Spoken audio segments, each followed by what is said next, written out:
3 fautes. Papa Pat écoute au téléphone, l'air grave, tandis que Mère Soph, assise sur le sofa, entoure contre elle Nat et Rome, qui, toujours dans leur costume de super-héros, ne quittent pas leur père des yeux. Celui-ci raccroche au bout d'un moment. Sa vie n'est pas en danger, explique-t-il à sa famille, mais elle a une jambe cassée. Elle va devoir rester à l'hôpital plusieurs jours. Personne ne prononce rien pendant un long moment. Rome marmonne, finalement, d'une petite voix. On n'a rien pu faire. Rien. Mais vous ne pouviez rien faire non plus, la rassure Mère Soph en lui caressant les cheveux et en l'embrassant sur la tête. Un arbre lui est tombé dessus. Ce n'est quand même pas votre faute. Mais j'aurais aimé faire quelque chose, insiste la fillette. Son frère a un air moqueur. Tu vois, c'est pas toujours toi la meilleure. Et toi, t'as été plus utile peut-être? Rétorque Rome. Mais de quoi vous parlez? Demande Papa Pat. Rome pointe son frère du doigt, accrochant au passage le nez de sa mère sans même s'en rendre compte. Nat refuse d'admettre que c'est surtout grâce à moi qu'on a délivré la fée des dents de son maléfice. C'est moi qui ai enlevé son collier. Mais Rome, elle ne veut pas avouer qu'au début, elle avait peur de l'affronter et que c'est moi qui ai eu le courage d'y aller en premier. C'est pas vrai, se fâche Papa Pat. Une de vos amies vient de se casser une jambe et vous vous obstinez sur cette foutue histoire de fée des dents. Plus calme, Mère Soph précise. Mais vous n'arrêtiez pas de dire que vous étiez une équipe tous les deux, que vous aviez agi ensemble. Vous vous rappelez? C'est ça qui est important. Vous ne pensez pas? Les deux enfants ne disent rien et se contentent de se jauger avec méfiance. Papa Pat soupire. Bon, assez d'émotions pour ce soir. Qu'est-ce que vous diriez si on jouait à un petit jeu de société pour se changer les idées? Le lendemain matin, le froid a obligé la plupart des enfants à enfiler une tuque et des bottes. Même les deux enseignantes qui surveillent dans la cour d'école ont sorti leurs manteaux d'hiver. Nat et Rome réunissent leurs amis autour d'eux et ceux-ci s'approchent avec curiosité, convaincus qu'on va leur parler de l'accident d'Anlo. Mais à leur grand étonnement, le frère et la sœur leur demandent carrément de choisir lequel des deux est le meilleur. Moi, j'ai enlevé le pendentif maléfique à la fée. Moi, je n'ai pas eu peur de l'affronter. Moi, je suis allée te sauver quand tu étais prisonnier du bonhomme 7 heures. Moi, je t'ai sauvé quand. Il serre les dents et s'oblige à se calmer pour ne plus bégayer, puis il reprend. Je t'ai sauvé quand il t'étranglait. Vous en pensez quoi, vous autres? Demande Rome aux autres enfants. Mais tous deux réalisent, déconcertés, qu'ils sont seuls. Pendant qu'ils s'obstinaient, leurs amis se sont dispersés dans la cour. Rome, les mains sur les hanches, jette à son frère. Tu vois, ils sont tannés de t'entendre mentir. Tu veux dire qu'ils sont plus capables d'endurer tes vantardises. Bébé Lala, fraîche pète. Quoi? Je vais le dire à papa et maman. Moi aussi. Ils se chamaillent tellement qu'ils n'entendent même pas la cloche sonner. Une surveillante vient leur dire qu'ils doivent entrer. Sans s'adresser à un mot de plus, les deux enfants marchent d'un pas raide vers la porte de l'école, tels deux soldats qui se seraient déclaré la guerre. Madame Wenham, plantée devant le miroir, replace son chignon, puis, sans l'ombre d'un sourire, elle dit J'espère que vous n'avez pas trop mangé de bonbons hier soir, car la police a annoncé à la radio que la plupart étaient empoisonnés. Aucun cri de peur dans la classe, aucun regard terrifié, car tout le monde sait qu'il s'agit de la blague du début de journée de leur enseignante. Rome, qui n'a pas encore retrouvé son calme depuis la querelle avec son frère, a carrément envie de lui crier Elles sont plates, vos blagues! Mais évidemment, elle s'abstient. Madame Wenham, piquée par l'absence de réaction après sa plaisanterie, pince les lèvres en précisant Bon, vous n'avez pas envie de rire? Parfait. Passons tout de suite aux informations sur le 1er novembre. Elle marche vers son bureau, puis, en consultant son calendrier encyclopédique, commence. Aujourd'hui, 1er novembre, 10e jour du Scorpion dans l'astrologie. Les saints du jour sont Ostromoine, Césaire et David. Le 1er novembre 1992, en France, une nouvelle loi interdisait aux gens de fumer dans les endroits publics. Elle donne encore 2 ou 3 informations sur la date d'aujourd'hui, puis referme son livre. Comme si elle se rappelait quelque chose, elle se touche le front et affirme: Ah oui, j'ai entendu dire qu'Anne-Lo a été blessée hier par la chute d'un arbre. Terrible, n'est-ce pas? Silence ému dans la classe. Rome, oubliant son frère un moment, sent la tristesse glisser en elle au souvenir de l'accident de son ami. L'enseignante demande alors: Au fait, quelqu'un sait quelle est l'essence de l'arbre qui lui est tombé dessus? La classe paraît prise de court par cette question incongrue. Puis Rome finit par répondre: Euh, un boulot, je crois, madame. Un boulot, tiens, tiens. La femme dit cela d'un air étrange, et sur le même ton, elle ajoute: En tout cas, j'ai l'impression qu'elle n'oubliera plus jamais comment écrire ce mot, n'est-ce pas?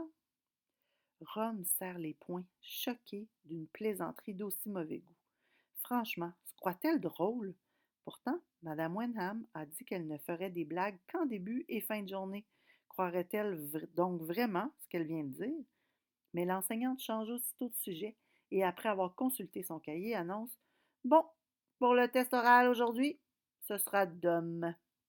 Tous les visages se tournent vers le garçon en affichant un air navré, car tout le monde sait que le pauvre Dom a beaucoup de difficultés dans ses apprentissages, qu'il travaille fort mais qu'il a besoin de soutien, de beaucoup de soutien.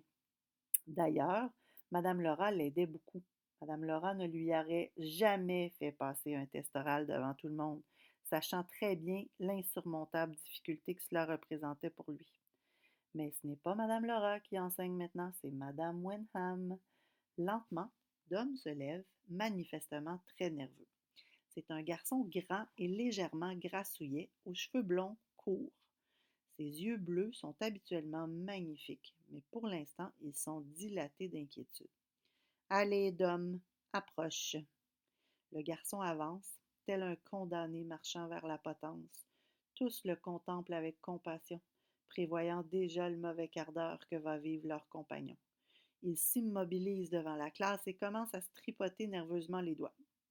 Madame Wenham quitte son bureau, se place à environ 2 mètres de Dom et demande: Tu as bien étudié hier? Oui, j'ai étudié très fort. Voilà certes une bonne attitude. Mais je trouve ça très difficile. Madame Laura le comprenait et elle me... On va commencer par les mathématiques, le coupe l'enseignante. Va au tableau et effectue les calculs que je te demande. Dom va au tableau, prend une craie et attend en s'humectant nerveusement les lèvres. 168 plus 48, annonce le professeur. Lentement, Dom écrit les chiffres au tableau, puis les étudie longuement. Visiblement, dans sa tête, il réfléchit à toute vitesse. Puis il dit d'une voix suppliante: Normalement, Madame Laura me donne un petit coup de main pour partir, juste pour... Madame Laura n'est plus ton professeur, Dom, coupe sèchement Madame Wenham. Il est temps que tu apprennes à te débrouiller seul. Allez, résous l'opération. Dom avale sa salive et, sans insister, commence à calculer. Mais il se fourvoie complètement avec ses dizaines et ses centaines, et quand il inscrit sa réponse, Rome comprend qu'il s'est trompé. Pauvre Dom, se dit-elle, ça commence mal. Le garçon attend, anxieux. Madame Wenham, en apercevant la réponse, fronce les sourcils. Puis lentement, elle met ses lunettes. Rome se dit que c'est la seconde fois seulement qu'elle les enfile. La femme observe attentivement Dom et dit: Non, Dom, la réponse est 216. Et elle répète insistante: 216. Piteux, Dom hoche la tête, mais son air indécis démontre qu'il ne saisit pas sa faute. Madame Wenham enlève ses lunettes et dit: Mauvais départ, on dirait. Et c'est donc 747 moins 279. Je, je ne comprends pas mon erreur, madame. 747 moins 279, répète l'enseignante. Soumis, Dom inscrit l'opération d'une main légèrement tremblante. À nouveau, il fixe les chiffres d'un air égaré, comme s'il tentait de déchiffrer une langue inconnue, puis effectue péniblement les calculs. Il tente tellement de comprendre qu'une fine couche de sueur recouvre peu à peu son front. Il finit par inscrire 532. Rome secoue la tête piteusement.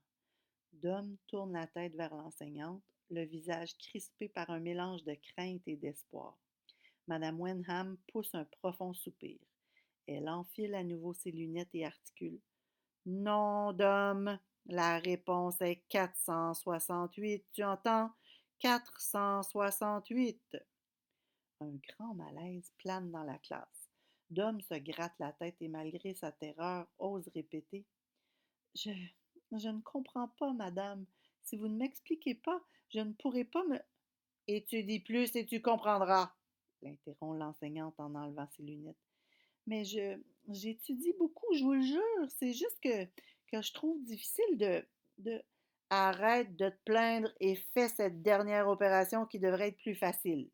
27 plus 27. Cette fois, Dom gémit presque. Mais ça ne donne rien. Je ne comprends pas. Je ne... Tu retardes toute la classe, Dom. Les élèves sont tellement mal à l'aise pour leurs compagnons que plusieurs baissent les yeux, incapables d'assister à une scène si humiliante. Rome voit quelque chose de terrible dans le regard de Dom, l'abandon, comme si le garçon avait compris qu'il était inutile de vouloir raisonner cette femme cruelle. Sans trembler cette fois, avec la lenteur du désespoir, Dom inscrit les chiffres et sans même tenter de calculer, comme s'il savait déjà qu'il n'y arriverait pas, il inscrit n'importe quoi, 85. Puis il baisse la main. Cette fois, il ne regarde pas l'enseignante. Il se contente d'attendre, résigné. Le visage de Madame Wenham devient encore plus dur. De nouveau, elle enfile ses lunettes. Et Rome se demande pourquoi elle les met sur son nez chaque fois qu'un élève fait une erreur. L'enseignante marmonne d'une voix rauque. La réponse est 54, Dom. Une sorte d'éclair traverse les verres de ses lunettes tandis qu'elle répète 54. Le silence est total dans la classe. Dom, le dos tourné à la classe, ne bouge toujours pas, comme s'il s'était transformé en statue. Rome ne peut distinguer son visage, mais elle est convaincue qu'il doit être terrible à voir. Madame Wenham enlève ses lunettes, les laisse pendre à son cou et en grimaçant de mépris, annonce 3 questions, 3 erreurs. Il s'agit certes d'une catastrophe. Inutile de continuer ton test. Va t'asseoir. Dom ne bouge toujours pas. Madame Wenham répète avec plus de force. Va t'asseoir, Dom. Le garçon, avec une lenteur terrible, dépose la craie sur le bord du tableau et se retourne. Son visage est tout blanc et ses yeux bleus emplis de larmes. Sans regarder personne, il se traîne vers son bureau, démoli, comme si on venait de lui annoncer la pire nouvelle de sa vie. Il se laisse tomber sur sa chaise et ne bouge plus. Rome est furieuse. Comment une enseignante peut être si insensible, manquer de cœur et de compréhension à ce point? Impassible, comme si de rien de tout cela ne la touchait, Madame Wenham va à son tour au tableau et dit en commençant à écrire Bon, maintenant on va parler de 2 hommes très importants, Samuel de Champlain et Jacques Cartier. Sortez vos cahiers d'univers social, on va prendre des notes. Dociles, les élèves sortent leurs cahiers. Rome, à un moment, tourne la tête vers Dom. Le garçon n'écrit pas, ne regarde même pas au tableau.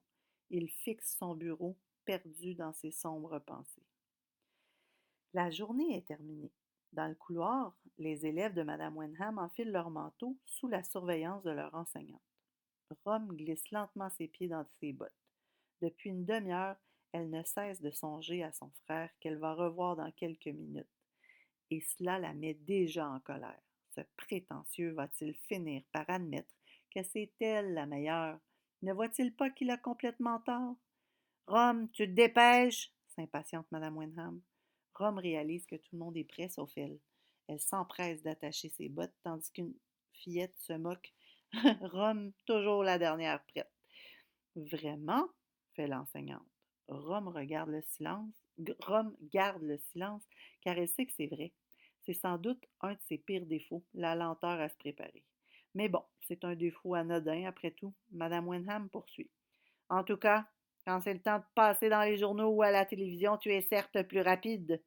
Quelques élèves rigolent et Rome, tout en terminant d'attacher ses lacets, serre les dents de frustration.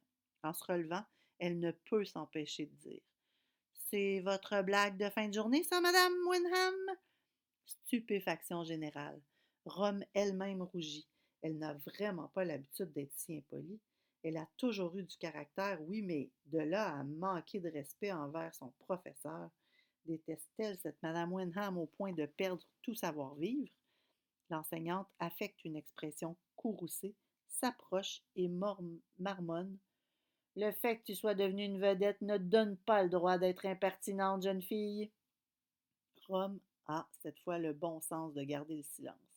Madame Wenham ajoute, comme pour elle-même: Demain, on verra si tu seras aussi arrogante. La fillette fronce les sourcils. Quoi? Demain? Pourquoi demain? Madame Wenham réalise qu'elle en a trop dit, puis changeant de sujet, elle lance en se mettant en marche. OK, on sort dans la cour, tout le monde. Tout en descendant l'escalier, Rome réfléchit aux derniers mots de Madame Wenham et finit par comprendre. Demain, ce sera elle qui passera le test oral. Eh bien, pourquoi pas? Rome a toujours eu de bonnes notes. Ça ne changera pas avec son nouveau professeur. Elle va étudier au maximum et montrer à cette femme qui est super Rome. Elle verra bien.